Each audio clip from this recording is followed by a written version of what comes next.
welcome to the Matt and Alex experience. Just kidding. This is the Real Estate Podcast. We got Austin, Linney, the Rhino. Thanks for coming, man. What's happening? I appreciate it, man. I had to get a second canteen, and we had to stop twice to come from Dripping Springs, Texas. It's weird to do an in-person podcast. Where does the name the Rhino come from? Runs his head through walls. I'm a little bullheaded, and I move pretty quick, so sometimes I'm pretty aggressive. So that's where it comes from. Why not the bull, though? I like that Mess one, too. with the bull, you get the horns. Yeah. Well, we're trying to soften the bull. Rhinos are cooler, man. Yeah, Rhinos we're trying to soften the bull up a little bit these days. So. Thanks for being here, man. Yeah, it's a great day, Pflugerville, here at our construction office. And no major topic today other than just, I guess, what would be cool is to kind of back up because you've had a lot change in the last 6 months, I would say. Yeah. Seem pretty accurate. Yep. And I've been really impressed with how consistent and how much you're doing. And I actually love your podcast. I don't know many like it. It's just like real. Mm-hmm. There's not many that are that real.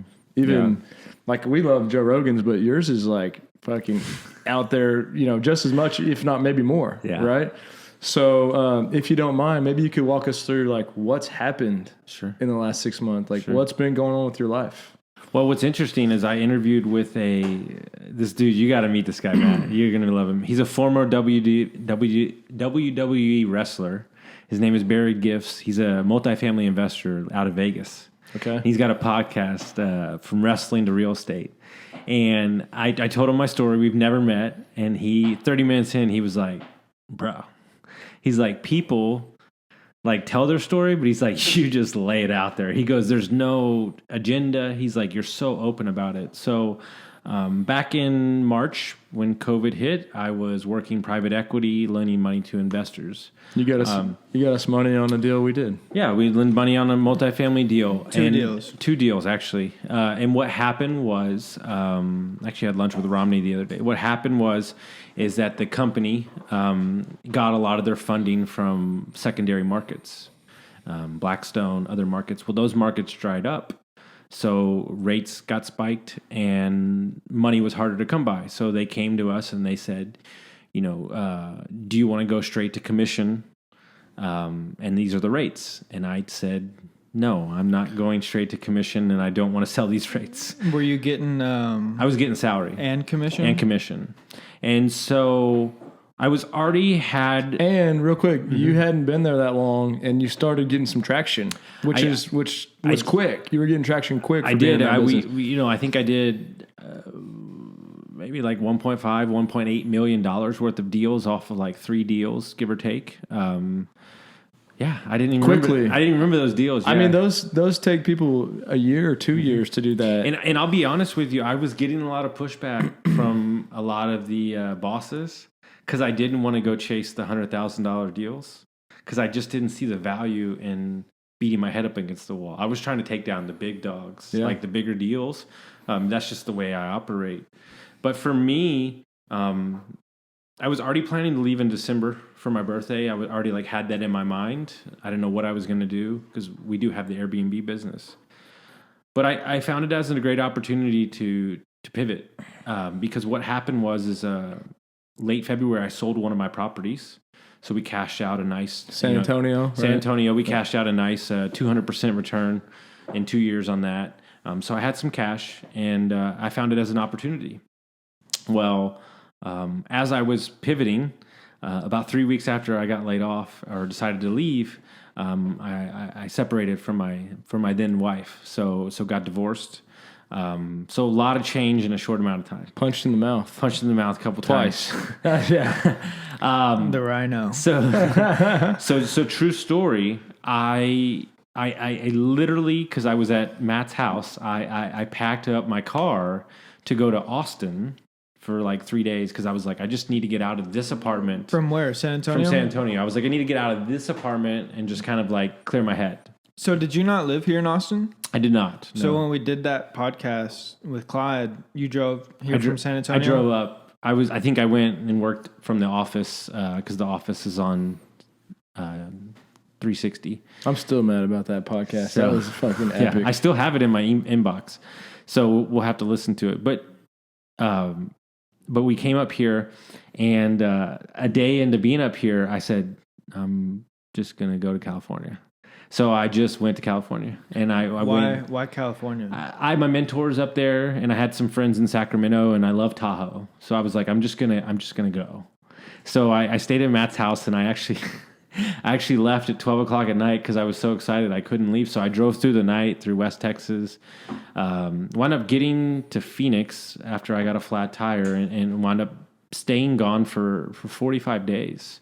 Went out to Joshua Tree, went to the desert, Tahoe, saw my friends, just took some time to recharge. I think one of the things I talked about yesterday on the podcast is when you have massive life shifts, I think that what do people say to you the moment after something happens? Well, what are you going to do next? Well, hold on. Like, 13-year marriage just ended. I just lost my job. Let me take a minute to see what I truly want. And so I did that, and we wound up solidifying the divorce. And I decided that it was time for a change. So I moved to Arizona. I was talking to an investor out there who wanted to bring me on to handle his operations. He had a wholesale business, and he had a brokerage, and I was very excited about that. But it was not going to happen till August.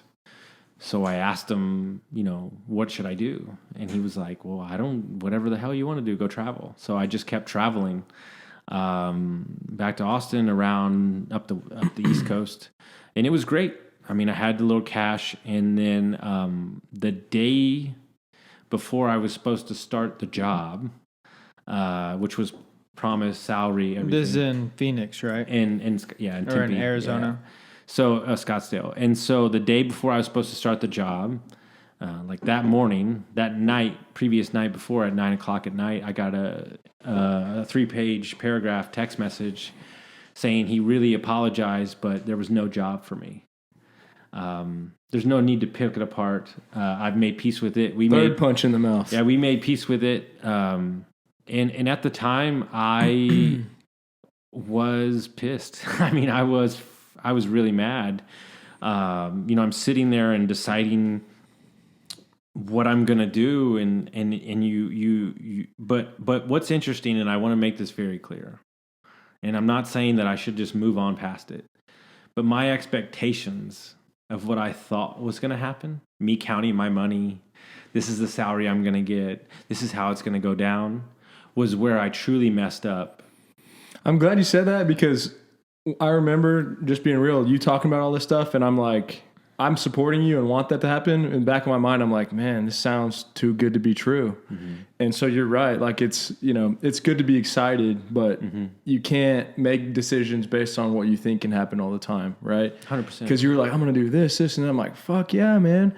But then the rug just got pulled out. I'm like, damn, it did kind of sound too good to be true. Mm-hmm. And a lot of times when it does, I found out it is, right? Well, more importantly, this has happened to me many of times over, like where I'm a very excitable guy. Like, I get excited. Yeah, and that's good. I am too. It's great. It gets me in a room. It's great. But I have, and my mentor says, like, nothing's closed until it's closed. And I think I have reserved the right now to just let things play out. And if it really happens, it happens. And it's hard, right? Because do you think, and you too, like, someone told me, if it sounds too good to be true, it is. And I actually pretty much agree with that for the most part. But you can't like not be excited or not explore things because of that fact. Because some things do happen, right? Well, my question to you is as simple as this. And I use it from a context that everybody can understand. If you got your heart broken, do you just sit on the sidelines for the rest of your life because you're worried about getting your heart broken again? Sure. Or strike out. My thing is, I'd rather be in the game than not be in the game at all. Right. Right. And what Austin is saying is that, sure, maybe it did sound too good to be true. Maybe Austin was excited about it. But what he's saying is the fact that, it's not this guy's fault, right? He's taking responsibility for the fact that the way he was perceiving it and putting all his eggs in one basket, that's where... Maybe that energy actually turned him off because he felt too much expectation from me. Now that I'm saying it out loud, Maybe, dude. He's taking extreme ownership on the dude. situation. I'm getting an assistant pretty soon, and I talked to this girl, Adam Carswell, his sister. Yep. We talked, and she's like, "I'm moving to Texas. I want to work full time for you." I'm like, "Shit, that's a lot of pressure for me." See, now that I'm saying it out loud, it makes you have somebody else's livelihood in your hands. And in some ways, like, I love that pressure because I'm a risk taker. I'm a gambler. And what I feel like is it's going to force me to get better, a lot better, because I'm ready to at least try to step up to that challenge. Because no longer are you accountable to only what you're doing, right? Yeah, it's her livelihood. She's moving from D.C. to Texas for me. Well, let's calm down. It's not like she's moving to Omaha. She's moving to an amazing city. So it's all relative. And if she has a belief in real estate, yeah. Well, then it's a win-win. That's for a good everybody, point. Sure. You know? And she can get a lot out of, even if it doesn't work out, she can get a lot out of learning. Well, and what's interesting, right, is this is a very important part of the story, and I want to make this known. And this, I'll speed ahead and then go back. For about a month, like, I was livid at this guy. Yeah. Like, and he's a mentor of mine. Like, I was pissed. And I think there was the way that it went down too. It was the way that it went down. It wasn't handled right. Right. Okay. About a month into it, or like 2 months into it, something about inside of me was saying, you've got to release yourself of this and him of this. And I laid out a long text message and I said, listen, you did what you did. You own a business. I'm not mad about that. I said, you could have called. You could have handled it like a man. I'm mad at that. Mm-hmm. I said, but what you didn't do, what you did do is you gave me a gift. And I said, I'll forever be grateful. And that's why I'll go back. So what we did is my amazing girlfriend and myself, Cassandra Bosworth, who's over in the right corner over here, we said, well, what are we going to do? And so we threw our shit in storage and we just hopped in the car. In Arizona. You had everything. So here's what's messed up. I was supposed to move in one of this guy's units like that Friday. So everything was turned upside down. So I literally had to restructure my life. So this is what happened. I reached out to one of the biggest mentors in my life, whose name is Brad Johnson. He's a high-level CEO coach. And he was so angry that this happened to me just because he cares about me. Like, he was ready to like get on the phone and hunt this guy. Like, he was ready to fly from Hawaii. And I was like, it's cool. Let's just have a session. So we had a long session. He told me something that will forever change my life. He said, this is not the first time this has happened to you. He said, so understand that life will continue to teach you lessons louder and hurt more as you get older until you decide to face them and deal with them. Mm-hmm. And so what I realized through that whole thing is what he gave me was the gift to bet on myself. Truly and completely for the first time in my life. Meaning dig into my coaching business, the podcast. And did I know what was going to happen? No. But for once, and it's scary as shit. It's very scary. But for once, everything that I bring in is on me now. Yeah. And it feels so good because we went golfing, right, with somebody that knows him. And he looked me dead in the face and he goes, dude, you don't want to be an employee. Yeah. He said, this is a gift. That's right. And when you said that, what I instantly thought of is like, you're either betting on yourself or you're betting on someone else. Mm-hmm. And it's not necessarily that one has to be over the other, but for a true entrepreneur, that's an easy answer for the most part. But what's interesting, right? And I think you'll understand this because you have multiple businesses. It's scary. It's super scary because I lost my job. I'm still paying my assistant. I'm still paying the person to podcast produce. I'm not making the same amount of money. Mm-hmm. There's other people's livelihoods. And so to take that leap to truly hold it, but you also have to be comfortable in enough of like who you are and know that maybe you're that's right. And it's been so long for me. Like, I've been on this path for a long time, so it's hard to remember. Mm-hmm. I understand that it's scary, and I'm like the riskiest person you've ever met. So in that sense, I'm like, my first thought is like, it is definitely scary, but it's only scary for a little bit. Mm-hmm. Like a couple days, in my opinion, if you really make this leap, and then all of a sudden you're like, damn, I feel fucking free. Well, you can't sit in that fear. I mean, of course, everybody experiences use fear, it. but you can't, like you're saying, if you sit in that fear, then you're never going to get and anywhere. You know what? The truth is, like, the reason I wanted to do my own thing is I was actually way more scared of the other route. What was scary to me was working for somebody for 30 years. That was fucking scary to me. Like, I remember being 17 years old and be like, that sounds like the worst thing I can imagine is like looking at this clock and working for someone. I do not want that. That was scary. Because then you're not asking yourself what you truly want. And it's funny, I was talking to that guy last night. So what we did, just to keep the story going, we visited 9 states in a month. We went to national parks, up the West Coast, Yellowstone, Utah, which I'm in love with Utah. And like we got towards the end, we were actually in Malibu, and we were like, okay, where are we going to live? Like, does it make sense to be on the West Coast? Does it make sense to be on this side? No, we want to be back in Texas, where the energy is, where I know people. Opportunity City, right? Are you from here in Texas? I'm from Houston. Gotcha. I lived in Austin for 9 years, San Antonio. So we're like, okay, great. And so we're like, okay, we're going to get back on this date. So we come back to Texas. We lucky enough found this place on Facebook Marketplace. They're the sweetest people I've ever met in my entire life. They're bought into the growth of us, and I'm helping them out with their businesses, and we're helping them out on the farm, and we're living for free, and like it's a I love Dripping Springs. It's a very like truly, and I'm not trying to get woo woo, but like we were meant to be there. Like we were meant to be there. I walk every day outside the thing. I work out. I love the animals. So, but what's interesting, right? And I want to make something very clear, because I just had a coaching call on the way here with a client.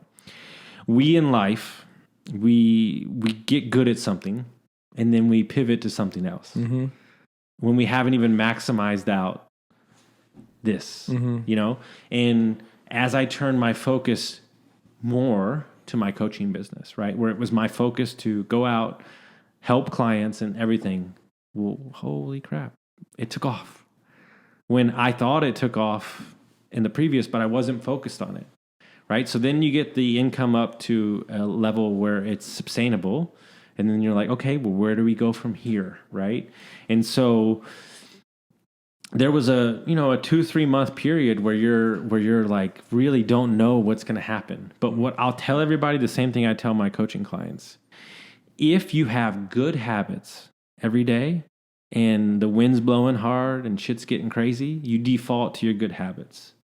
If you have bad habits where you're drinking and you're watching Netflix, then you default to those. But my habits are getting up early, pouring into myself, working out, eating good. So I can live on those every day and hope that I make 1% better and see where it goes. Let me ask you just kind of a side note on your coaching business. I think you're actually really great at what you do. Are you running the coaching business? Are you running it like a business? And let me talk a little bit about that. Like, I can see how you can just start coaching people and just, doing these calls here and there. That's probably what I would be doing. Sure. And it can work. Are you doing, and I'm not saying that that's right or wrong, but are you actually setting it up to be a business, or is it mostly just doing what you need to do, if that makes sense? No, mine is a business. Yeah. It is. And explain so I have found something, and I want to make this very clear. Coaching is you want to talk about access the world of limiting beliefs, be a coach. Because you're jumping into people's lives that some of my clients are 24, 23 making $400K a year. And you're like, well, what value can I add? But they're not, there's so many things that comes with being a coach, meaning they want an accountability partner. They want somebody with a different point of view. They want somebody that's going to motivate them when shit gets south. But what I'm doing is we're setting it up with what we try to do, right? And I'm getting my own coaching too on the building the coaching business. We try to do a heavy 90-day sprint building out new habits, setting a 5-year vision. And then my hope is that after 90 days, you won't need me. Mm-hmm. That being said, a lot of people still want me as a coach. But what I'm doing lately that is giving me the most joy, and I've shied away from it for years, is I'm jumping into the recovery space. A lot of my clients have been in rehab since they were 15. They're now 23. They're sober, and they're not okay with the 12 steps. The 12 steps is built to survive. These guys want to thrive. So they're like, how do we create wealth? How do we buy real estate? And so I'm helping them doing that. But they're so excited to not feel like shit anymore that if they want to jump, they want to dance because they're so excited because they don't feel the way they used to feel. Mm-hmm. And to have somebody that's been there, and there's no judgment from this guy because I've done worse. And I think that's why they resonate with me. But it is 100% a business. It is I make my clients take a personality test so I can know how to pretend, handle them. Yeah. 5-year vision. We're setting up back of the house worksheets for them to work on. This is not that's cool. I'm just asking because I'm like, that's how I would be doing it wrongfully because I'm just, and I'm still trying to figure that out. Now this is a trial and error. Sure. Where and this is very important. As the price goes up, you got to provide more value. Sure. So I want to make sure that the value is equal to what I'm providing, and then as we get up higher, and that's why I'm toying around with doing a group coaching because there's a lot of young kids that can't afford the full-time coaching, but they want the mentoring. Yeah. So it's definitely a process for sure. Where do your clients come to you from? How do the clients find you? Instagram, the podcast, a lot from the podcast. Fucking Instagram's where it's at, dude. I've been telling. I've been going so hard on Facebook for. But you want to know what's interesting, and this is the true thing, and maybe it's my energy. I've never been in front of a group of people and not signed a client. They're like, I got to work with this guy. So what I've done is there's a lot of times I'll speak for free, like in front of my buddies' brokerages that are managed agents. So you have to kind of pay to play sometimes. Of course. You have to just get in front of as many people as possible, But I think what's interesting, and anybody that's doing social media out there, it's so easy to look at the likes or the views or whatever. But what you have to understand is that what people really care about is consistency. There's no chance that people listen to all my podcasts. There's no chance. There's too many. There's too many podcasts out there. You might be surprised. There probably are some people. Agreed. But what they comment on the most is, man, you're super consistent. Yeah. And that's what I noticed too. And it's interesting because we've been doing this as long as anybody, in real estate here in Austin, about 5 years now, very consistently. And we're evolving. It hasn't gotten the traction. These are actually starting to work a lot better and feel better. But you go look at our videos and they're not set up to capture everyone's attention on YouTube for the clicks, for the views, but they have tremendous value. And it's like, we're like, some of these things that you see online are like totally headlines. And I'm not judging anyone for doing that. It's like someone told us we should make a video. Why is the market going to crash in 2021? And those are the videos. That's like for the clicks. We're like, fuck that. We're just going to give out as much value as we can and be us and be super consistent. And it's not going to be all flashy and have all these little, little tips and tricks. And that's where we're at right now. And we haven't got as much traction as people that have been doing it for 2-3 months. And I'm glad that they are. But we're just keeping at it, right? And trying to be us. I am not going to placate my social media to jump on a bandwagon thing. I can't.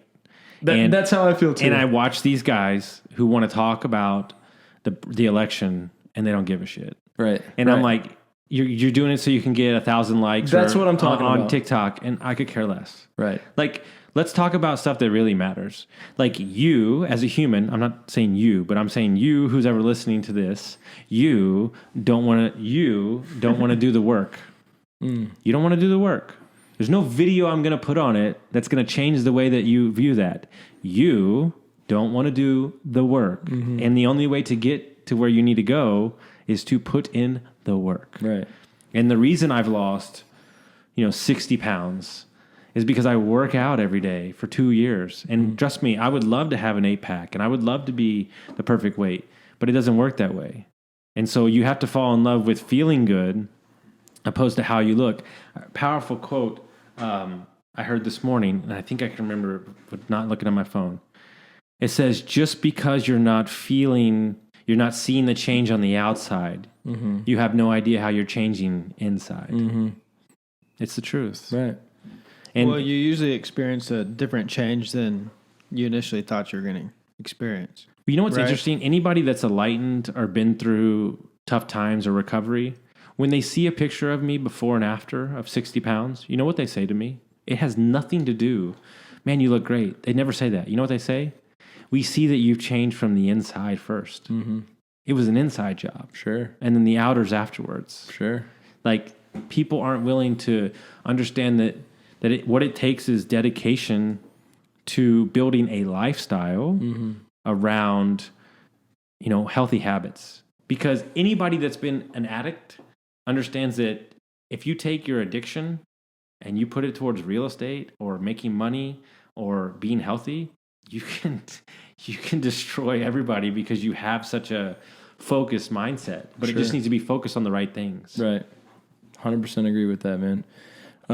I think we've all had, that's exactly the same story with all of us. We're just zoned in on what we do now, and we're lucky that we kind of see that path. And that's a big part of why we're doing a lot of this stuff too, is to just get it out there. I mean, we actually want to really help people that, obviously you do, Alex does, I do, that don't think they can do things. I mean, we're just being ourselves and being real. 100%. And I think that there's real value in that, we don't always recognize.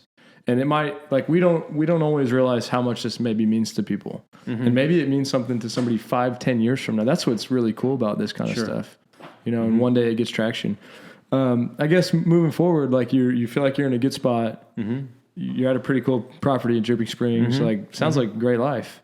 Yeah. You're like pushing forward in business, yet you have this simplicity, which is what a lot of people want, right? And you've kind of forced yourself to be there.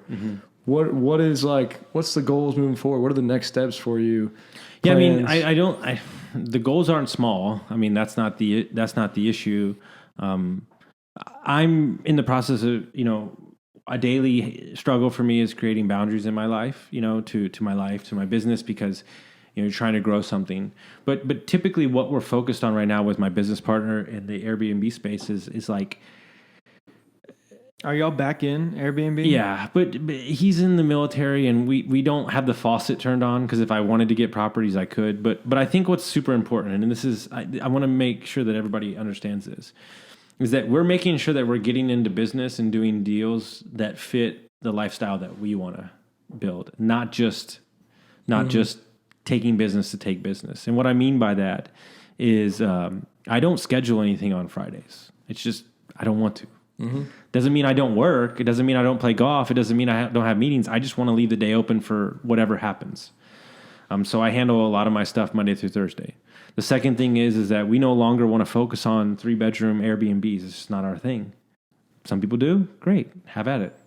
What we're focused on is large-scale operations. So I'm in talks with 2 clients right now who are looking to build out like adult freaking like wonderlands on ranches with like monster trucks and zip lines and teepees, and that's the stuff we want to do.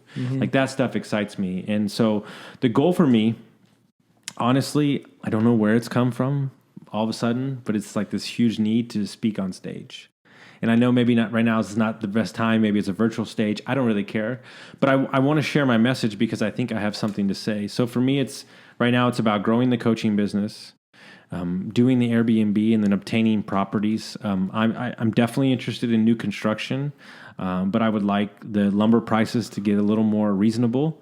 So I am in the process of just like making sure that I'm focused on the right things. Real quick, let me ask you something. You were at the 10X Growth Con, right? 2 years ago? No, you ever heard of a guy named Pete Vargas? have not, no. When we leave here, or in some content that you consume daily, you should check out Pete Vargas in terms of getting on stages and spreading your message I love that way. Yeah, I mean, it's definitely a different skill set, and what's interesting from a guy who would do everything in the world to get out of speech class because it freaked me out. To have that need now is really odd. That's good. But I always like to set one goal. But something I want to make very clear, and this is like very important because I feel like everybody can resonate with this. My whole life, I've been the classic case of 9 miles wide and a centimeter deep. And right now I'm trying to get 1 foot wide and 9 miles straight down. Yeah. And I walked away from a deal the other day because I didn't feel like it would give me the return I wanted. And it was hard because it was a dream project that I always wanted, but I had to live in abundance to know that there's something else out there. And it's a really hard thing to do, but what I'm working on right now is believing in the unbelievable. Let me ask you something. Mm-hmm. So, the 9 miles wide, centimeter deep concept, why do you believe that you've always been 9 miles wide? And I'll say that I experienced the same thing. I know Matt does. Get something started, get it going, and then just like, okay, what's next? Because I don't think it's been rooted in my true passion. I don't think it's been rooted in my true why. I think it's something that I find intriguing. I think Airbnb is fun. I love the lifestyle concept of it. But when I look at something like supporting somebody and coaching somebody and changing their life, like that really gets me off. And like when I say I could do 10 coaching calls in a day, I could do 10 coaching calls in a day. So when I'm totally comfortable with putting in the work, that's why I think personally. That's a good point. I agree with you. And, make fun of me if you want. I keep talking about cannabis. Everyone's like, you just want to smoke it.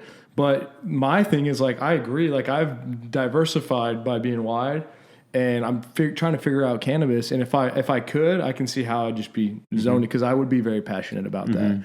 And so I think what you said made me think like you're when you're going wide and you're diversifying, you're exploring and you're trying to find out what it is. And then when you find it, none of the rest of it matters. Right. And what's interesting, right, is they use an analogy from the restaurant business. The better you get at cooking, the farther you get away from the kitchen. And I think that's what does that mean? So the better you get as a chef, the less you cook food because you're just overseeing your staff cook. I think that's what happens to people. They love getting their hands dirty, right? As a flipper, but the bigger your operation gets, the farther you get away from it, and then you lose the passion for it. Me and my coaching, I'm in the trenches. It's me every day. And I think what's more important about that is the return on my investment is straight 1 for 1. My time versus $1. So I love that concept because this is how much... you're also, you figured out how to maximize your time, in my opinion. Like if you're doing a podcast, you're meeting somebody, maybe they're a potential coaching client, maybe they know somebody, you're getting out material for other people. Like you're able to get a lot of value out of doing one thing, right? Which is what I'm the biggest believer ever. Well, that's a very important part is that we're servicing the same concept 3 times over or 10 times over. Yes. We're not going here where it's all relevant in one setting. So what does going 9 miles deep in coaching look like?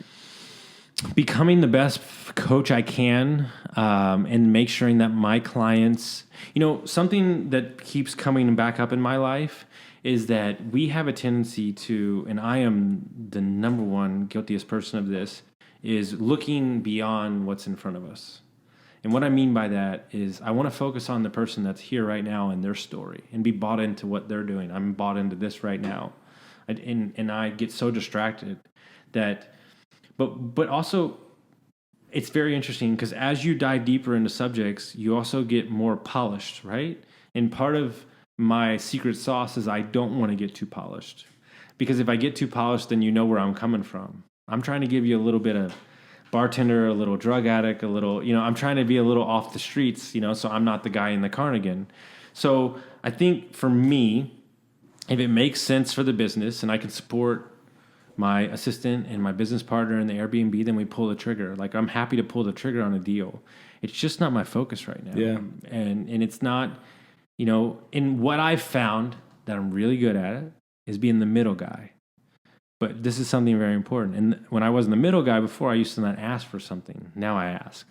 dude, if I'm putting you in contact with a $20 million apartment deal, you better make sure that I get taken care of. And in the time, I would just make the connection, but that's not what I do anymore. Like, but what's interesting, right? And I want to ask you, because I'd love to hear your opinion on this. The more and more I coach, I first looked at it when I started as a 1v1, meaning I'm helping you better your life. And then I started thinking, but wait, you're also plugged into my network. You're also plugged into my financial advisor, all my connections in the multifamily space. You're plugged into me caring about your life. So I think you got to be careful when you look at, well, how much is your coaching worth? Like, if I introduce you to Ryan Breedwell and he saves you $500,000. Yeah, it's the intrinsic value of everything that comes with it. Exactly. And, we understand that value, right? Yeah. A lot of times. I don't understand that value. You don't? In yourself or in what? myself. And that's where I'm having the aha moment, is that I'm going, and somebody was like, well, you do know that you just saved me like $50,000 on my taxes. And I was like, oh, just from that connection? Okay. And then I started waking up to the fact. We talk about it all the time. The concept of how is value valued, right? And a lot of times that doesn't have to do with, go ahead. Well, perfect example, right? I was talking about this yesterday. If I introduce you to somebody, or if I 5 times your income because you're working out and you're focused, and I've coached you on that, who gives a shit if you pay me $3,000 a month? If you made $500,000, but as a coach, you don't look at stuff like that. And so my buddy says you're devaluing yourself and not understanding that you're creating a dude that's probably going to make an extra, $300,000 this year. And so that's where the rub is on the value proposition, which I think is probably the hardest thing to justify. The best way I know how to explain it to people that is probably most easily understood. If anybody has watched Shark Tank, have you watched it? Every episode. Yeah. A lot of times, the deals that they're making, they're paying a certain amount for a percentage of the company, but the real value is not necessarily in that, in the money, but it's in the connection to Walmart. It's in the connection to over here. It's the back house accounting system that they have in place. It is, Mark being able to get you on the Mavs arena on the floor. It is this or that. It's not necessarily the money that provides the value. It's the experience, the knowledge, the connections, and everything else that comes with that partner. Right? It's a great point. And so what I'm actually, and this is really odd, but I'm always the bigger picture guy. Okay. I've made some money in coaching, and I see that. But what's the bigger play here, right? And as I talk to other coaches, I have a lot of business experience. I have different connections in business. And what I would like to do, and what I'm already going to do, because I've already talked to some of my coaching clients, is I'm going to forego a lot of my fee to be involved in their business, growing their business with mindset training and sales training and stuff. And like take some equity kind of deal? Yep. Yeah. I mean, it's a good question. He's right. Like I don't really know how to nail it down either, how to explain it. One thing I think of is, people that are on a board of a public company, right? You bring somebody on the board, they might not put any time into this, but they might be who they are, and they're on that board for one that reason. call could get you the 10 million you need. I think it's just you got to be around people that get the bigger picture. But you also, most importantly, have to know your value. Yeah, that's amen. actually you're Amen. right. That's That's a good probably point. the key Yeah, right there. that's the If key. you know it, if you have a full understanding of it, then you can go capture what you're bringing to the 100%. table. And I think what's more important is, we talk about this in the Airbnb business, we talk about this in life in general. You have an obligation when you first interact in a relationship meeting to set the tone. You have to set the tone of the proposed value. Okay, Yeah. Perfect example. I met these people the other day. I was not trying to get a coaching call. I was not trying to get a coaching client. I literally said, my buddy said, you got to meet these people. They're awesome. Okay, great. So the call that was supposed to be 30 minutes lasted 2 hours. And then they emailed me like a day later and they were like, we want to hire you as a coach. And I'm like, well, okay, that's not what I was after. But just because I added value to them, they see the value in me. And then that's how the interaction goes down. Sure. But I also have made it very clear on what I'm worth. And they're like, okay. So it almost takes like you learning your own Yeah, value. and it kind of probably in a sense, radiates. Like when you have it, like, and you have it, then people can just kind of see it. And that's probably what happened there. Yeah. And one thing I wanted to touch on is like what you were talking about is like you want to speak on stage, right? Mm-hmm. And I've always thought I want to get into politics. Mm-hmm. And the whole point of me bringing this up is like I remember when I was in college, like I was the same way. I hated talking in front of people. I was really scared of it.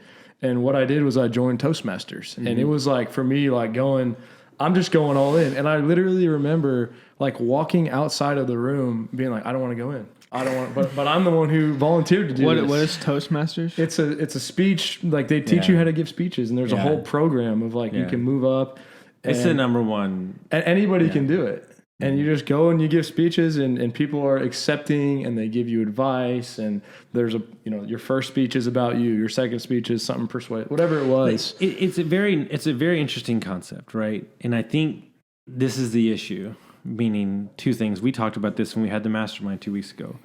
If you're just speaking on who you are and you're telling your stories, what is there to be nervous about?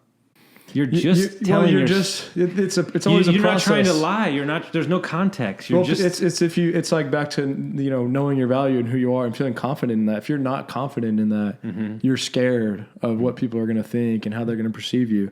But my point was like, I just went and attacked it, went head first in it. And I walked in the door and literally when I got up there to give a speech, everything was gone. It was the weirdest thing ever. Like I wasn't nervous. And I'm actually very critical of myself. Like when I spoke the other day, I'm like, how can I be better? What can I do? And I actually learned a lot. And I spoke at a wedding last week and I did like, in my opinion, 10 times better. And my big takeaway was, read the room, read the crowd. You might have told me. Did you tell me that? I did. But here's a perfect example.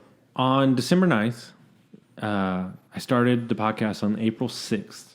On December 9th, we'll have released 100 episodes in 8.5 months. And I've got another 330 in the back. So, 140 I've recorded with Facebook Lives and everything. There's no fear anymore.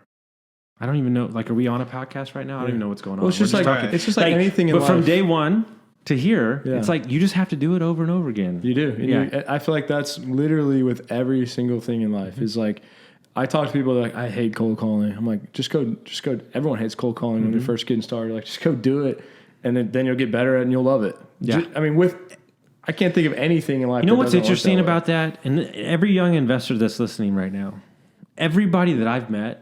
Any big dog that's done 2,000 deals or like owns like, $500 million apartments, they started off cold calling. And when they started off cold calling, they lost all sense of fear. Yeah. And they just don't care anymore. And it only takes like 20 calls. Yeah. It really does. And also, cold calling is not as bad as door knocking. No, I would never door knock. Door knocking's hard. Yeah, that's some gangster stuff. I'm good. Yeah. So, once you door knock and you get denied face to face, and it's not just a a lot of the best investors I've met have been contractors first because they know every price, they know everything. So, the podcast that I'm releasing tomorrow is called Stepping Stones, my rant. And what we do as humans is we discount the avenues that we've gone down in life that have got us to this point. Sure. Like my question to you is this, guys. If I wouldn't have got laid off, I'll do you one better. If I wouldn't have started the Airbnb company with two guys that I lost 26 grand with, I would still be in the restaurant business today. Sure. And if I wouldn't have had that, then I wouldn't got the private equity job that taught me all about how money works. Sure. Well, then I wouldn't have met this guy who met me, this multifamily investor. It's all a process. The universe has control of everything. And I think, the quote, didn't happen to me, happened for me. Like when you view things like that, you're always going to find reasons and you should. Like everything there can be a positive takeaway from that, right? On everything. And I ask you because you've dealt with it, and I deal with it every day. What we have to get over as somebody who used to be an alcoholic and a meth addict and a cocaine addiction is it's not the quitting of the booze or the drugs. It's the shame associated with doing the drinking and the drugs, and then more importantly, it's the identity of who we were those years, right? And so when those things go away, you're like, fuck, Who am I? If you don't truly look at who you are and where your strengths lie, then you're going to be lying to yourself your entire life. And the uncomfortableness is going to come up and eat you alive. Sure. It's not until you truly find out who you are and your self-awareness that you can operate so freely that it doesn't matter. Yeah. Yeah. 100%. What do you think about that? Yeah, I mean, I think that you have to be, I think for me what it was, and I think what a lot of people struggle with, and I think the most important thing in general is mindset. Regardless of what you're looking to do, whether you're, in college, whether you're starting a real estate brokerage, whether you are, doing whatever you're doing, I think the most important thing is mindset. And I think for me, the most important mindset that I adopted was what you mentioned when you first got here about extreme ownership and the fact that your expectations were the issue there. And it wasn't the situation, it was your mindset around it, right? The fact that, I'm not a victim, and that if anything happens to me, there were things that I could have done to prevent it. I could have viewed it a different way. I could have done certain things to get out of it. I am 100% responsible and in control of, my life to a certain extent. Of course, there are external circumstances that can affect certain things. However, it's my mindset around those things that dictates how I move forward or dictate how I respond to, external things that I couldn't control.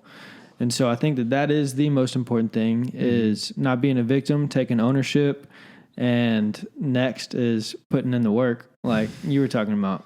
Yeah. No, I love that. That was money. It's pretty simple concepts, right? I mean, well, you know what's interesting? I'm going to use it the simplest term I can. Guys, I'm going to give you a master class on how you I've been wanting to kick it out, dude. Let's kick it out. How you become financially free.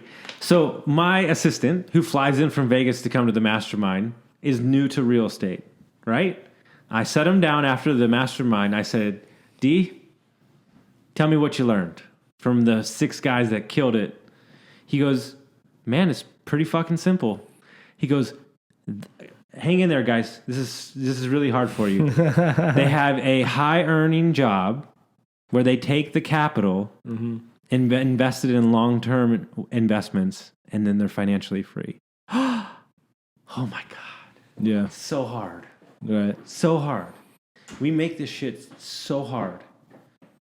Take a portion of your income, invest it in a long-term performing asset, and retire. That's it. Right. I mean, seriously.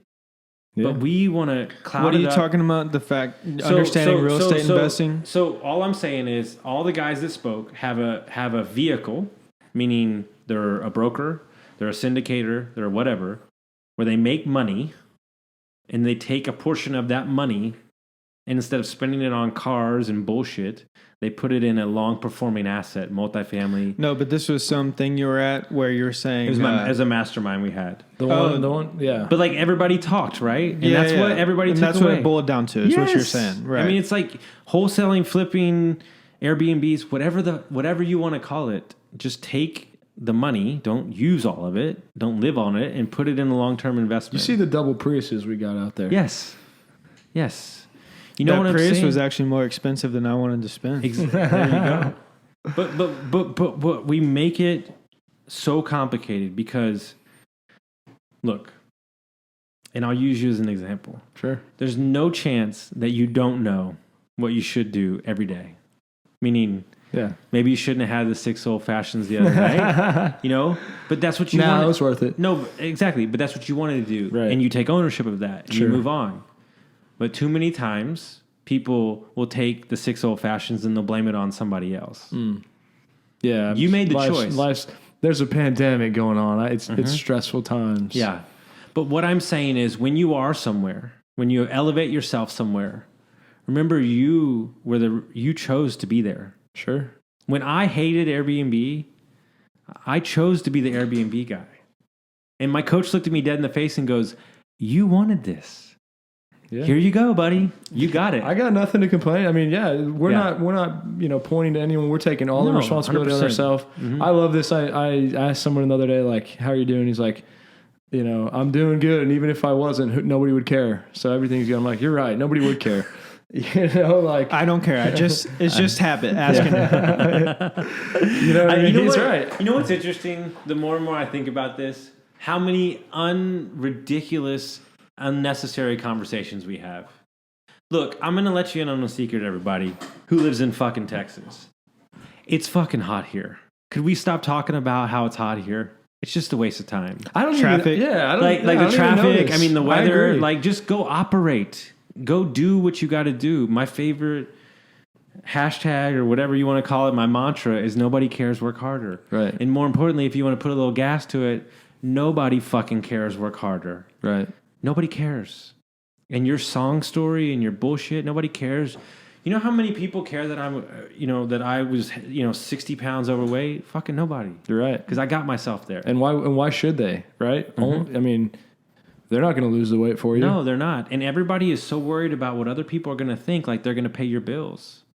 We're out here. The truth of the matter is, and this is something that, I've also come to realize, is that everything you're saying, that, nobody cares, but also, too, when you're talking about, everybody's so scared of what someone else may think, they're not thinking about you. They're thinking about themselves, right? Like when you leave point. here, That's a you're great thinking point. about Austin Linney, Yeah. right? You're not thinking about Alex and Matt That's a or good point. Yeah. what Matt said 2 minutes ago, right? They might Or- think about it for a split second or, half a second. if that, and it's not with ill intentions. It's just people. And more importantly, like I would hope that you as a father would be worried about the safety and security and how your kids view you and how your wife feels, opposed to whatever the fuck who cares what Austin thinks? Like I would hope that you would care about the immediate family and the needs of your son or your daughter, opposed to like worrying about what I'm doing every day. And it's very hard for me, right? I don't know if you'll do this, but my podcast, when I'm speaking on my podcast, or a rant or a Facebook post, it's me talking to my younger self. Exactly. And people get so worked up and they're like, "Are you okay?"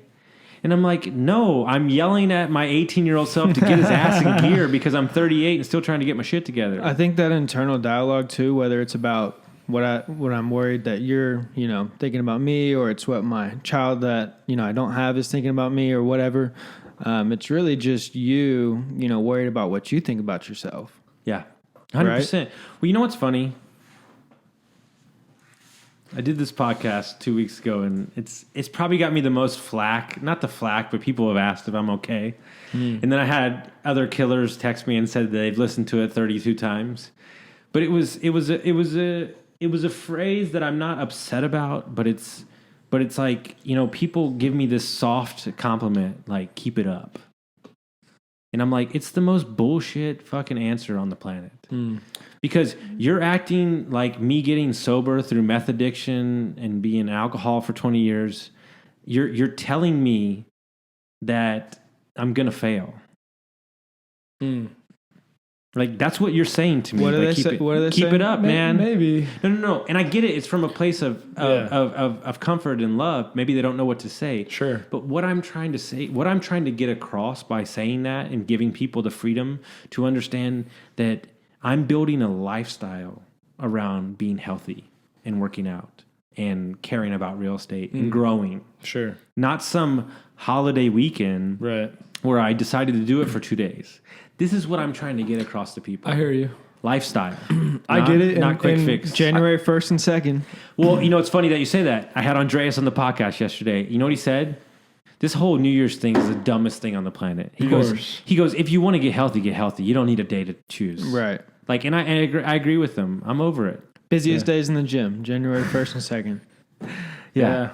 Band of Heathens had a Now, cool that being said, the funniest thing I've ever heard in my life was Pam on The Office goes, they freeze framed her and she goes, I really try to hold on to my vacation days, to the end of the year so I can really enjoy it. She goes, this year I waited till January 2nd. But it is so true when you feel so bad about your job. And I'll ask you this, because you probably get asked this a lot. I was in Costa Rica for 2 weeks. I was looking at property. Like, I was looking at property with an agent. And I got 7 text messages or DMs. Dude, just relax. Like, why are you looking at property? And I'm like, because I love this. Like, Yeah. can this be part of my lifestyle? It's just to always love to look at real estate. Like, do you ever get that? Do people ever say, like, just turn it off? Most of the people in my family and my friends think I'm crazy, for sure. Yeah. Back to what you're saying, like, it just doesn't matter, right? Like, what people say or think. Like, Bruce Peterson in front of everyone was like, I hate that you always ask me, how can I add value? Sure. It's like, cool, Bruce, I respect that you think that, but I have hundreds of other people that this actually really works for. Sure. And as Matt left, he said, how can I add value, Bruce? Yeah, and like we had Jason Wild on our podcast 2 days ago. Now we're texting. He runs $1 billion hedge fund. And I ask him that question, and he tells me specific things to do. So Bruce, who gives a fuck what Bruce thinks, right? I respect him and everything, but you take people's opinion with a grain of salt, and you just be you, and you keep fucking pushing forward. Sure. And to piggyback on that thought, don't you also think that the more you get closer into who you are, you'll attract the people that you truly need to be around? You know what I'm saying? When you're authentically yourself. Of course. Right? Yeah. I think that's super important to understand. Is that your energy that you're radiating, what you're putting out into the world, you'll get back. Yeah. And so if you're putting out that you're complaining and you're negative and you're a victim, you're going to be around other victim people. Sure. Because you don't come into my circle and start complaining. We don't do that shit. Yeah. We're because what I've realized about people, and I think I will say this about your brokerage and why I think people gravitate to it, because you're not capping them with opportunities. Sure. I think people want opportunities to grow and to not feel stifled. There is no hand that you're putting on them saying it has to be this way. You're saying you go do what intrinsically value is you, and you're going to shine, right? Yeah. We'll support you. We got your back, and we will be a part of it. And I 100% agree. And then, we got the construction company. We'll get you some quick bids. Like, there's some values there that they can tap into. But yeah, that's what's been cool to me is we're finally at a spot where we know what our differentiator is. Sure. Come make money on all aspects of real estate. Very few, if any, brokerages promote that. And more importantly, there's people in the brokerage that just want to be brokers. I mean, they want to be agents and just want to be left alone.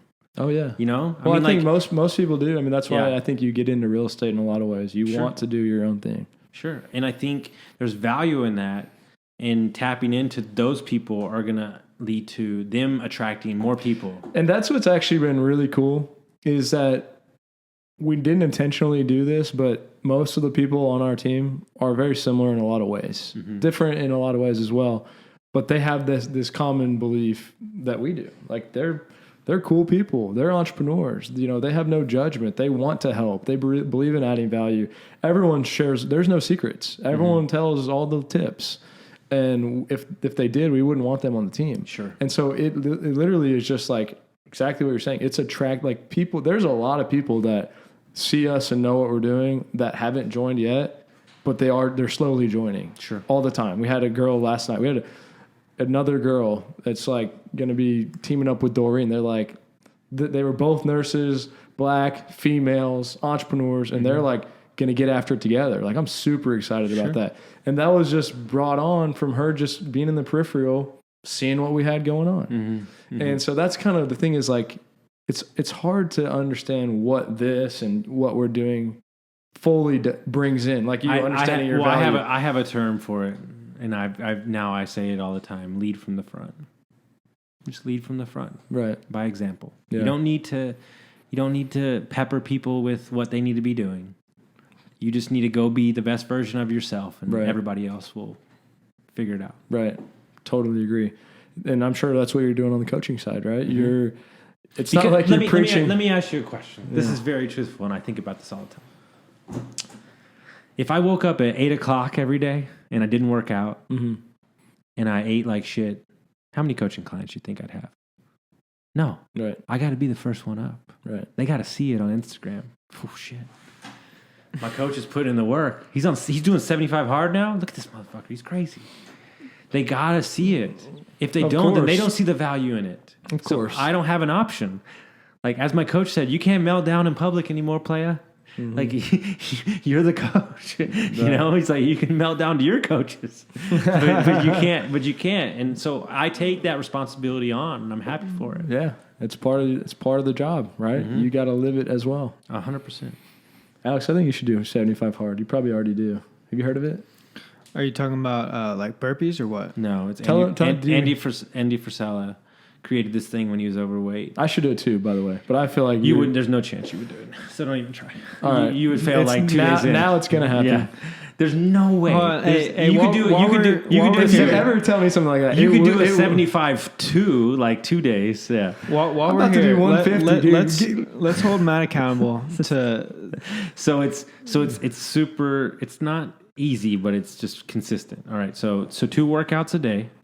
1 workout, rain or shine, has to be outside. There's dudes that I know doing it, and I just did it this weekend in 20-degree weather every morning. You have to stick to a diet, no sweets, a gallon of water a day, and you have to read 10 pages in a book. Who I read created every that? day. Andy Frisella.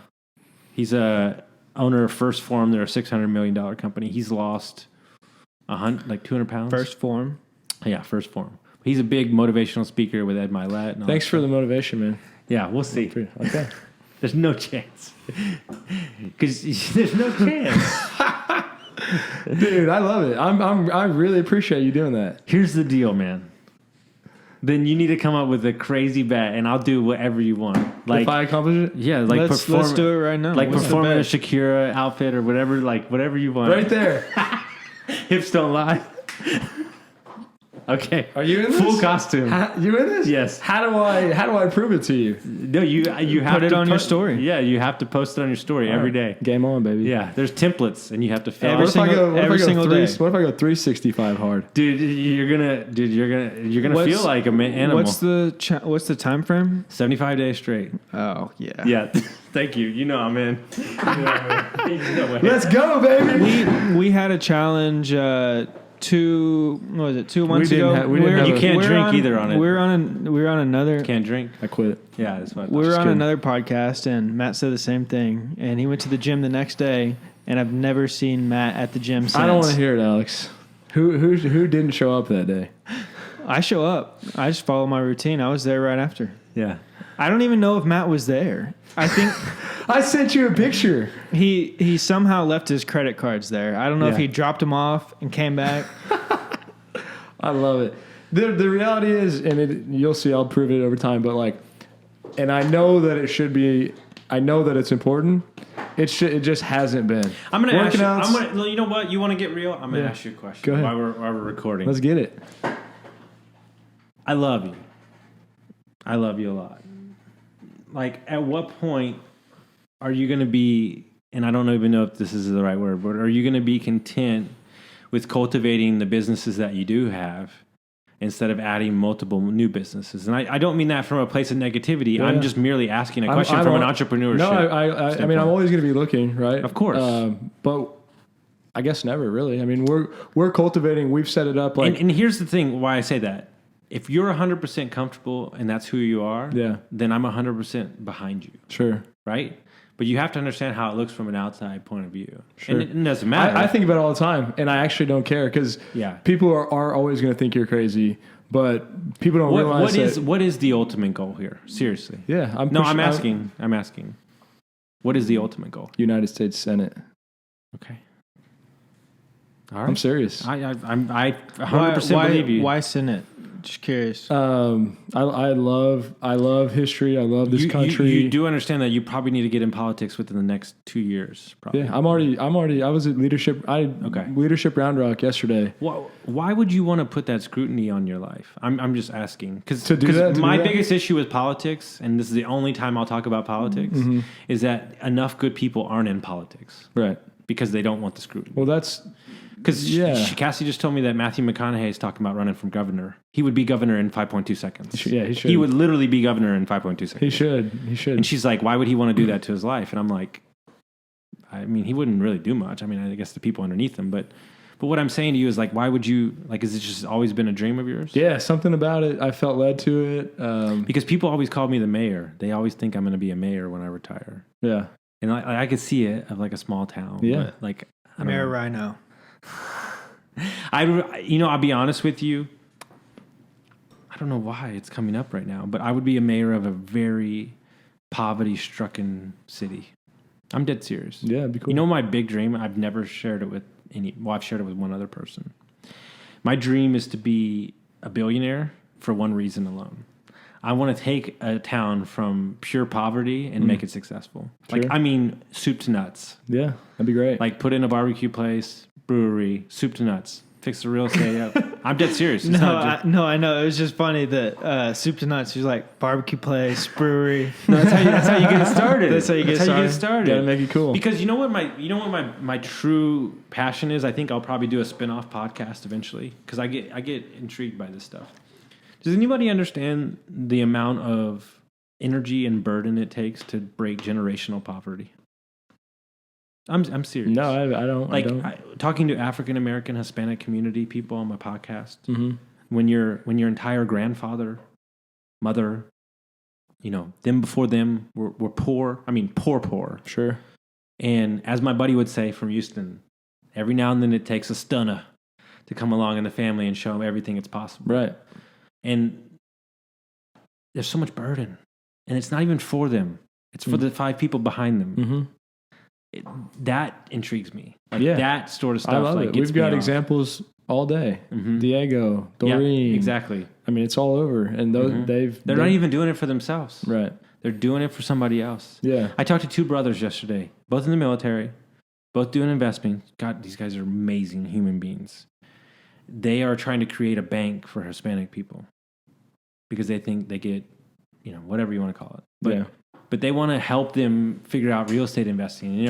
I look at our buddy Adrian, right? My buddy down in McAllen who owns 186 units. Mm-hmm. I said, "You're buying apartments." He goes, "I know." I said, "No, that's not what you're doing." Mm-hmm. I said, "You're showing the Hispanic community that you can be an owner. Sure. You don't have to lay sheetrock." And he was like, "Shit, I never thought about that." Yeah. Like, these are the things that real estate can offer you, right? The freedom to go out and pursue these other things, Senate, changing things. And, I was thinking about it yesterday, like I can see how people perceive like, oh, I'm just everywhere. And like I said, I don't care, but I've been making progress towards this for a long time. Everything I've been doing for a long time has been steps. When you say like, you got to get in it, I've been building a name. I've been building a platform. Mm-hmm. I've built a reputation. I've kept my nose clean. I know the mayor of Round Rock, of Georgetown, of Pflugerville. Like I'm constantly, I know people in Washington, D.C. Sure. And so it's a long game. I'm in no rush. I mean, I could be 70 years old when this happens, but that's something that I'm constantly moving forward towards. Mm-hmm. And I don't know, maybe things will change, man. But I just, like I told you when you were traveling around, I'm like, dude, what do you mean you're trying to get somewhere? You're already there. No. By the way, just so you're clear, I said it on every podcast I was on yesterday that this man's comment changed my whole life. And I said it to every single one of those people. Be careful that the life that you've been fighting and kicking for and creating, that you're not living it currently.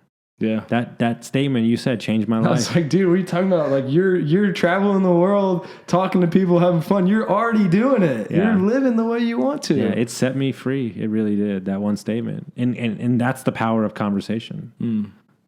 I remember where I was, the bike path with your kids throwing the ball. Like I remember that. Yeah, I remember you like kind of like, whoa. And it is true. I think sometimes in life we don't realize how far we've came, Yeah. Like, it's a very interesting concept. Drug addiction and alcoholism for 20 plus years, 21 years. And I've been sober and clean for about a little under 2. And yet I'm trying to get somewhere. Well, it took me 20 years to be an alcoholic. Right. Let's see what happens in 20 years when I'm doing it the right way. Right. But we want to shortcut it so quickly. Yeah. I want to talk on this one more time because I was thinking about it yesterday. Me doing everything. Like, it's not normal. That's why it seems weird to people. Sure. But back to the limiting beliefs, if you go look at people that are billionaires, that is what they do. Mm-hmm. They're doing everything. Sure. Right? They're always thinking. Mm-hmm. And those are things that I'm modeling after. People that do stuff like that. Why would I not want to get a new business? Why would I not want to be an owner and add the value that I can? Right? How many people are on 18 different boards? Sure. board members and they get paid from all of them. I only have one rule though. Yeah, Adam's sister, you allow me to speak to her first before she starts working for you. Now, I'm not going to discourage her. Yeah. I'm just going to give her a behind the scenes because I truly believe Yeah. that if you have the right person bought into you and she understands how you work, that it could change your entire life. I do too. But listen, I'm going to give you the best piece of advice ever. Yeah. There's two things. One, she, not you, needs to read World-Class Assistant from Michael Hyatt. Okay. It's not an option. I made my assistant read it. He was like, oh, yeah. Thanks like for it. making me read it. All right. The second option is you're not there to give her, you're not bringing her on to train her because that gives you another job. She has to understand how you work and then figure out a way to hack your Yes, brain. and that's a challenge. Yep. That's going to be a big challenge. 100%. My business partners had to understand how I operate, and then they had to support that instead of fight against it. That's great advice. Yeah. Yeah, it was a game changer. Because I just brought you on, and now you're giving me another job? Right. No. Like That's the only reason I haven't brought anyone on. Yeah. It's like, I don't even know where to begin. But here's the deal. You know the best piece of advice I told Dee ever? If I knew what to do, I wouldn't need to hire you. He goes, wow, that's a really good point. So you say the same thing to her. Right. If I knew what to do, I wouldn't need to hire you. Yeah. But I don't know what to do. Tell me. And understand that like this is very simple. This is gonna be the hardest thing. This is gonna make running 5 businesses feel like it's easy. But when you get this locked in, dude, Yeah. it's gonna be like an eagle flying. Dude, I told her, I was like, Yeah. I want you to check all my emails all the time. And she's like, man, that's a lot of trust. I'm like, yeah, why else am I bringing you on? I got to trust you to get this rolling. So there's a simple thing. You won't do it, but you can do it in your head. There's a simple, you won't do this other part, but you'll do this. It's called the sticky note operation, whatever you want to call it, sticky note practice. So for a week, you write a sticky note, everything you do, you put it in a sheet, and then you check off the things that are low rent for your time. And then that's what your assistant does. Yeah.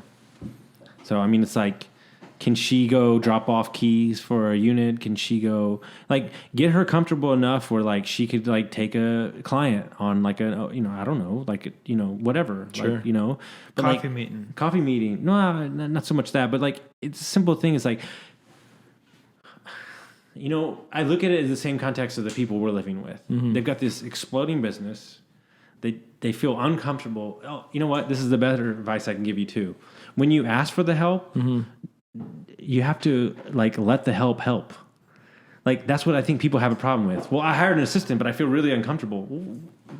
But you need the assistant. Like I know, but I'm not comfortable with it. Well, you have to let me assist. So I think that's where people get. I had that too. Like, well, I feel bad if I give him work, and I'm like, I know, but that's his job. Well, that's dumb. I know, but that's how But people feel. And if you get the right person, that's the key. Like if any of us were in that position, I think we would automatically just get it. Like, okay, they don't need to tell me anything. Let me just observe for a little bit, and I'll figure it out myself. Yeah, she is amazing at that. Like Cassie sits back and she'll take like everybody's energy or like, and then she'll be like, okay, well that needs to be fixed. And like, so the problem is that when you're an A, you're just like sliding forward and you're like, okay, well, whatever. But like, you need somebody to like, like, okay, no, this is how it's going to go down. Like, like, no, you need to do this. So something we have also done that might be beneficial for her is we created an Airtable account where it has 5 questions. Who is this person? What does he do? What's his email? Blah, blah, blah. I fill it out, send it off. It goes to a spreadsheet. All my contacts are in a spreadsheet. And that way, everybody in the company, okay, well, he sends me an email about Frank S. What does Frank S. do? So they're up to date. So not everything's in your head. Yeah.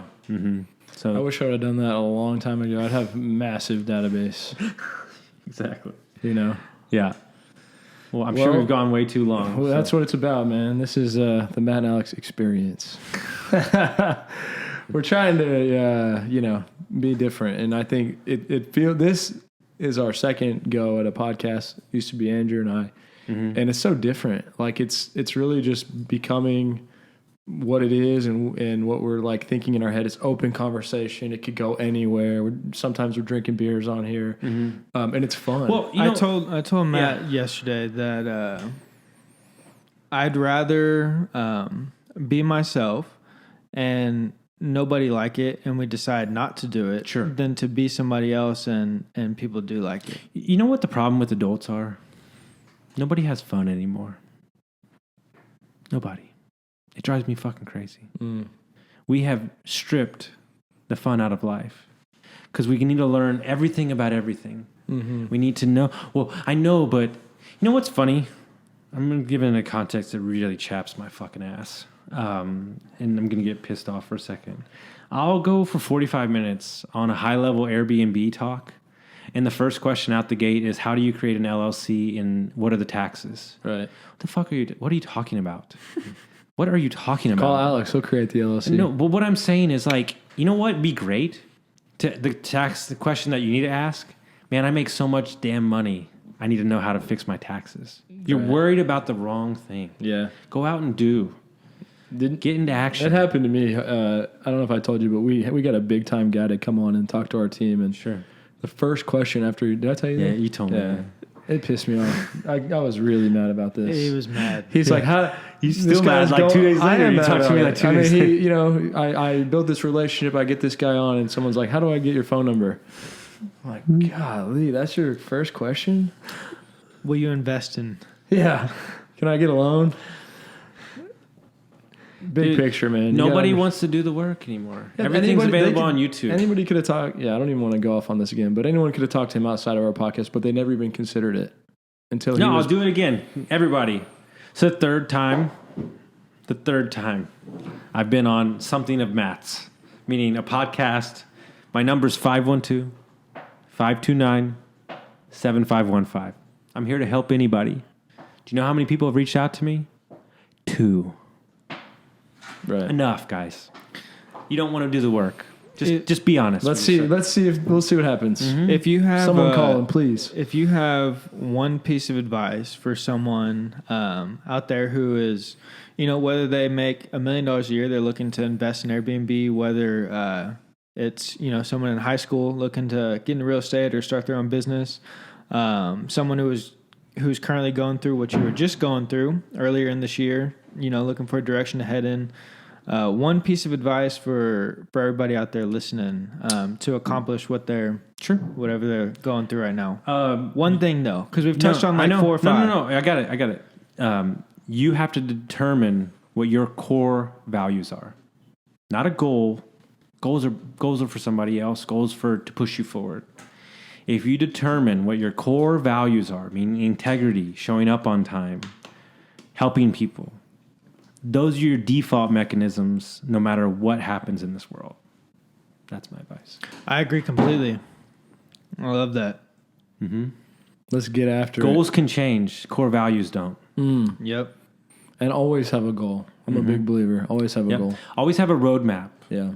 If you don't know where you're going, how are you going to get there? You're never going to get there. Yeah. Well, Austin, we appreciate it, man.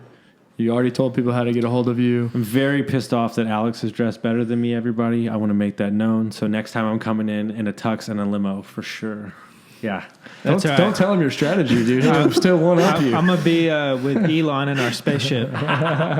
Sounds good. Guys, the podcast is called Construct Your Life. Check me out on Instagram, Austin Linney, and I will respond. Hey, give us some comments if you heard the bet that Austin challenged me on. Am I going to accomplish it or not? To clarify, what was the actual bet? He has to do 75 hard. There's no chance. Okay, so... But I haven't got what I want yet. Explain it real quick. So what is it? So it's 2 workouts a day. One outside, 45 minutes.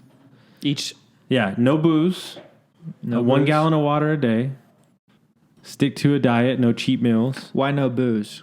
That's just what he does. No booze. Just this guy specifically? Yeah, healthy. And then 10 pages of reading a day. A real book, not an audio book.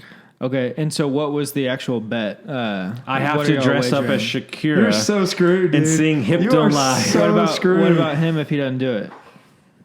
Same thing? Shakira, Hips Don't Lie? No, I don't want to see that. He's got too much hair. He's got way too much hair for me to see that. It was like a bear. Here's the deal. Okay. If he doesn't do it, he has to come be my assistant for the day. Oh, Yes. That's going to be a rough day, too. Yeah. all right. Whatever you say, I have to do. Yeah. Starts tomorrow. No. Give it like a couple of days. Like do some research first. I don't need no fucking research. Okay. Heard it here first. All right. Let's see it.